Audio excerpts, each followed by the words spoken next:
Hello friends, स्वागत है आपका सेंसी टॉक्स में। This is hashtag sensi talk 007 और आज हम लोग बात करेंगे G96 और G97 के बारे में। तो अगर आपको अभी तक RPM और कटिंग स्पीड का कंसेप्ट क्लियर नहीं है तो इससे पहले ये वीडियो ज़रूर जाकर देखिएगा, क्योंकि इस कोड को समझने के लिए आपको RPM और कटिंग स्पीड का कंसेप्ट जो है वो क्लियर होना बहुत ज़रूरी है। तो अगर आप इस चैनल पर नए हैं तो प्लीज़ सब्सक्राइब कीजिए और बेल आइकन को प्रेस कीजिए। चलिए शुरू करते हैं।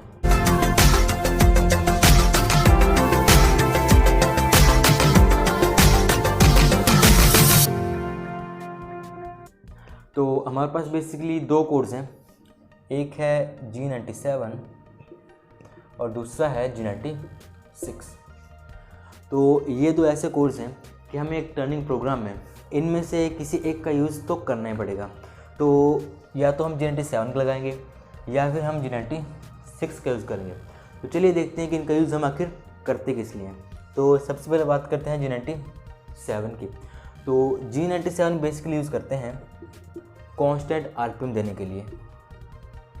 कांस्टेंट RPM तो टर्निंग में जो हमारा चक्र रोटेट करेगा वो कितने RPM पर रोटेट करेगा वो वैल्यू हम देते हैं G97 से, और वो कांस्टेंट होती है। अब सपोज़ कीजिए मैंने कोड दिया G97 S1000 M03। मैंने अब ये लाइन दी तो यहाँ पे G97 का मतलब हुआ कि इसके RPM कांस्टेंट रहेंगे। कितने होंगे? जो वैल्यू S के साथ है 1000, ये वैल्यू हमारे RPM की है, और जो लास्ट में M03 है ये हमारी है डायरेक्शन। अब जो हमारा चक है वो क्लॉकवाइज भी रोटेट कर सकता है और एंटी क्लॉकवाइज भी। तो M03 बेसिकली डायरेक्शन देते हैं हम लोग हमारे चक को क्लॉकवाइज, इस डायरेक्शन में जिस साइड को क्लॉक चलती है। तो यहाँ पे G97 S1000 M03 का मतलब हुआ हमारे कांस्टेंट RPM रहेंगे 1000, ना वो 1000 से ज़्यादा जाएंगे और ना वो 1000 से कम रहेंगे। तो अगर हम G97 का यूज़ करेंगे तो उस टाइम पे इफ़ेक्ट पड़ेगा हमारी कटिंग स्पीड पे। अब हमने लास्ट वीडियो में देखा है कि जो हमारी कटिंग स्पीड होती है वो डायरेक्टली प्रोपोर्शनल होती है RPM और डायमीटर। तो जितने ज़्यादा RPM होंगे उतनी ही ज़्यादा कटिंग स्पीड होगी, और जितना ज़्यादा डाई होगा उतनी ही ज़्यादा कटिंग स्पीड होगी। तो यहाँ पे अगर RPM सेम रहेंगे तो यहाँ पे जो कटिंग स्पीड है वो ज़्यादा होगी और यहाँ पे जो कटिंग स्पीड है वो कम होगी।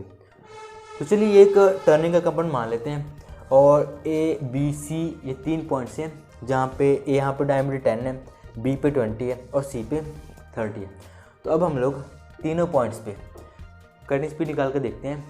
यहाँ पे हमने 97 का यूज़ किया है और हमने RPM 1000 दे दिया, जो कि कांस्टेंट रहेगा। तो पॉइंट A हो, पॉइंट B हो या पॉइंट C हो, RPM हमारे 1000 रहने वाले हैं। और कटिंग स्पीड का फॉर्मूला हमें पता है, जो कटिंग स्पीड होती है VC वो होती है πDN/1000। अब यहाँ पे पाई की वैल्यू तो पता है 3.14, D डायमीटर और N जो है वो हमारे RPM जो हमने यहाँ पे 1000 दिया है अपॉन 1000। तो अब इस फॉर्मूले की हेल्प से हम लोग पॉइंट A, पॉइंट B और पॉइंट C पे कटिंग स्पीड निकालेंगे। तो सबसे पहले पॉइंट A की बारी, cutting speed VC at point A। तो फॉर्मूले में वैल्यू पुट कर देंगे, तो 3.14 इंटू, अब D पॉइंट A पे हमारा डायमीटर है 10 इंटू 1000 अपॉन 1000। अब यहाँ पे 1000 से 1000 कैंसिल, यहाँ बचा 3.14 इंटू 10, जिसकी वैल्यू आएगी 31.4 मीटर पर मिनट। तो पॉइंट A पे हमारी कटिंग स्पीड आई 31.4। तो वैसे निकालेंगे हम पॉइंट B पे cutting speed at point B। Same formula πD/1000, तो 3.14 इंटू, अब डायमीटर पॉइंट B पे है 20, RPM हमारे वही 1000 हैं, अपॉन 1000। तो इसको सॉल्व करेंगे तो इससे ये कैंसिल। तो जब इसको सॉल्व करेंगे तो हमारी वैल्यू आएगी 62.8 मीटर पर मिनट। तो वैसे ही हम कटिंग स्पीड निकालेंगे पॉइंट सी पे। अब सी पे डायमीटर हमारा 30 है, तो 3.14 पाई इंटू डायमीटर हमारा 30 है, आरपीएम 1000 अपॉन 1000। तो इसको जब हम सॉल्व करेंगे तो हमारी वैल्यू आएगी 94.2 मीटर पर मिनट। तो अब यहाँ पे देखो, ए पॉइंट पे डायमीटर कम था तो वहाँ पे ए पॉइंट पे कट स्पीड आई 31.4। अब बी पॉइंट पे डायमीटर ज़्यादा हो गया तो पॉइंट बी पे कटिंग स्पीड भी ज़्यादा हो गई 62.8, और पॉइंट सी पे डायमीटर और ज़्यादा हो गया तो कटिंग स्पीड चल गई 94.2। तो यहाँ से क्लियर है कि जैसे जैसे डायमीटर बढ़ रहा है वैसे वैसे कटिंग स्पीड हमारी इंक्रीज़ होती जा रही है। लेकिन अब हमारे कटिंग स्पीड का बहुत ही मेन रोल होता है हमारे टूल की लाइफ में। तो अगर हमारी कटिंग स्पीड इस तरीके से फ्लक्चुएट करेगी तो टूल की लाइफ कभी नहीं आएगी या फिर बहुत ही कम सी आएगी। तो इस फ्लक्चुएशन को कंट्रोल करने के लिए कि यहाँ पे कटिंग स्पीड अलग आ रही है, यहाँ पे अलग आ रही है, यहाँ पे अलग आ रही है, इसको कंट्रोल करने के लिए हम लोग यूज़ करते हैं G96 का। तो जैसे कि हम लोग यूज़ कर रहे थे G97 का कांस्टेंट आरपीएम के लिए, वैसे ही G96 में जो हमारी कटिंग स्पीड होगी वो होगी कांस्टेंट। तो चाहे फिर पॉइंट ए होगा या बी होगा या सी होगा, हमारी कटिंग स्पीड कांस्टेंट रहेगी। तो अब हम यूज़ कर रहे हैं G96 का। तो G96 में कटिंग स्पीड हमारी कांस्टेंट रहेगी। तो सपोज़ हमने कोड दिया G96S200। तो यहाँ पे S200 का मतलब हमारी जो कटिंग स्पीड है वो 200 होगी और वो कांस्टेंट होगी। तो अब जब हमारी कटिंग स्पीड कांस्टेंट है तो देखते हैं कि पॉइंट ए, पॉइंट बी और पॉइंट सी पे हमारे आरपीएम कितने आएंगे। तो हमारा जो फॉर्मूला था VC = पाई डी एन अपॉन 1000, ये फार्मूला था हमारा कटिंग स्पीड का। तो यहाँ से n की वैल्यू निकाल लेंगे विच इज़ आरपीएम। तो n की वैल्यू यहाँ से आएगी, यहाँ पे मल्टीप्लाई हो जाएगा VC × 1000 upon pi into D. तो इस फॉर्मूले से आरपीएम की वैल्यू हमारी ये आई।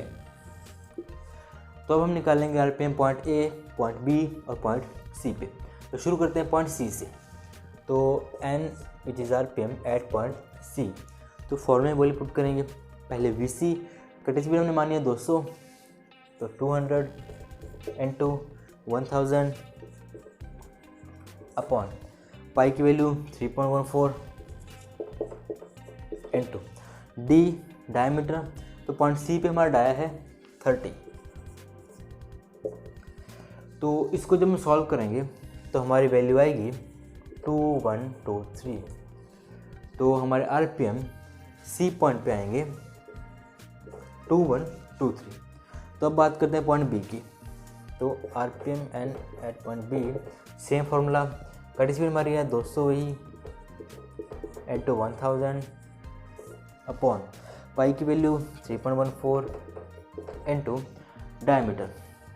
हमारा डायमीटर पॉइंट बी पे है 20। तो इसको जब हम सॉल्व करेंगे तो हमारी वैल्यू आएगी 3225 एट पॉइंट बी। तो ये हमारी आरपीएम की वैल्यू है पॉइंट बी पे। अब हम पॉइंट ए पे निकालेंगे आरपीएम। तो सेम फार्मूला यूज़ करेंगे, cutting speed 200 into 1000 upon pi into D 3.14 into diameter हमारा 10। तो जब हम इसको सॉल्व करेंगे तो हमारी वैल्यू अप्रॉक्सीमेटली आएगी 6369। ये हमारी वैल्यू आई। तो अब जब हमने यूज़ किया G96 का और कटिंग स्पीड रखी कांस्टेंट, तो इस कटिंग स्पीड को 200 पे कांस्टेंट रखने के लिए हमें ए पे, बी पे, सी पे जो आरपीएम देने पड़ेंगे वो यहाँ पे शो हो रहे हैं। तो अगर पॉइंट सी पे जैसे इतने आरपीएम होंगे पॉइंट सी पे, तब हमारी कटिंग स्पीड 200 रहेगी। अब जैसे टूल हमारा इस लाइन में आएगा पॉइंट बी वाली लाइन में, तो जब बी पे लाएगा तो वहाँ पे हमारे आरपीएम होने चाहिए 3225, तब हमारी कटिंग स्पीड कांस्टेंट रहेगी। और वैसे ही जब टूल पॉइंट ए पे आएगा इस लाइन में, तो वहाँ पे हमें आरपीएम चाहिए होंगे 6359। तो अब इतने ज़्यादा आरपीएम हमें चाहिए होंगे हमारे कटिंग स्पीड को कांस्टेंट रखने के लिए। तो यहाँ से एक बात तो क्लियर है कि अगर हमें 200 की कांस्टेंट कटिंग स्पीड रखनी है तो डिफरेंट पॉइंट्स में हमें डिफरेंट आरपीएम देने पड़ेंगे। तो सपोज कीजिए 200 की कटिंग स्पीड के लिए पॉइंट सी पे या इस लाइन पे हमें जो आरपीएम देने पड़ेंगे वो होंगे 2123। अगर इतने आरपीएम यहाँ पे होंगे तो कटिंग स्पीड कांस्टेंट रहेगी। वैसे ही अगर जब हमारा टूल यहाँ पे आएगा बी वाली लाइन पे, तो हमारे आरपीएम 3225 इतने होने चाहिए, तब जाके हमारी कटिंग स्पीड 200 रहेगी। सिमिलरली जब टूल यहाँ पे आएगा तो उसके लिए आरपीएम चाहिए 6369। इतने आरपीएम अगर उस टाइम पे चक्के होंगे तब जाके पॉइंट ए पे जो हमारी कटिंग स्पीड है वो 200 पहुँचेगी। तो जो हमारा चक होता है उसकी भी अपनी एक लिमिट होती है कि वो कितने आरपीएम पे घूम सकता है।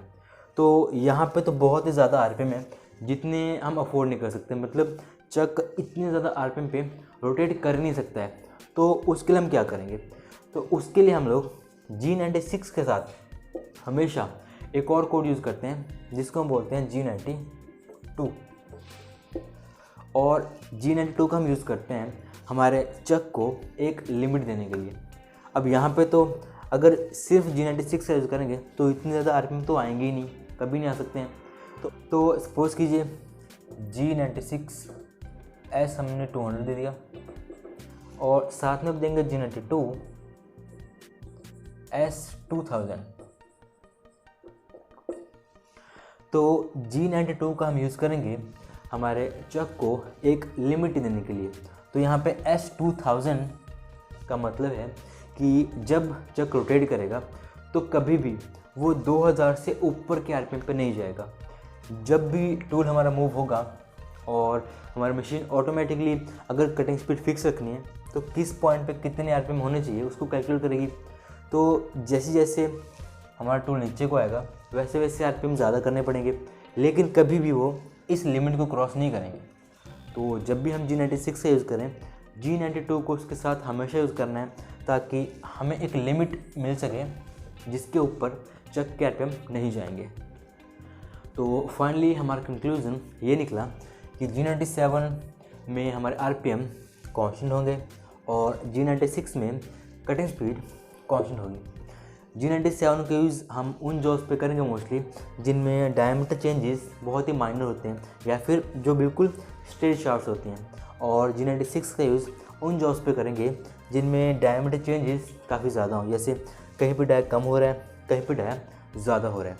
अब G96 में इसके साथ हम लोग एक और कोड यूज़ करेंगे G92 का, क्योंकि कटिंग स्पीड को कांस्टेंट करने के लिए हमें जब डायमीटर चेंज होगा तो डिफरेंट पॉइंट पे जो आरपीएम की वैल्यू है वो डिफरेंट रहेगी। तो आरपीएम को कंट्रोल करने के लिए हम एक लिमिट देते हैं G92 से। सपोज़ कीजिए G96 एस 200 कर दिया और G92 एस 2000। तो यहाँ पे 200 की जो कटिंग स्पीड है वो तो फिक्स रहेगी, लेकिन जब आरपीएम की वैल्यू चेंज होगी तो कभी भी 2000 को क्रॉस नहीं करेगी। तो हमने एक लिमिट लगा दी कि टूल चाहे जहाँ मर्जी मूव करे, उसका डाया प्लस माइनस जितना मर्जी हो जाए, लेकिन कभी भी हमारा चक 2000 आरपीएम के ऊपर नहीं जाएगा। तो फ्रेंड्स, आज की वीडियो में बस इतना ही। वीडियो में कुछ अच्छा लगा हो तो प्लीज़ लाइक कीजिए, चैनल पर नए हैं तो सब्सक्राइब कीजिए और बेल आइकन को प्रेस कीजिए। तो मिलते हैं किसी और नई वीडियो में एक और नए टॉपिक के साथ। Till then keep learning, keep growing.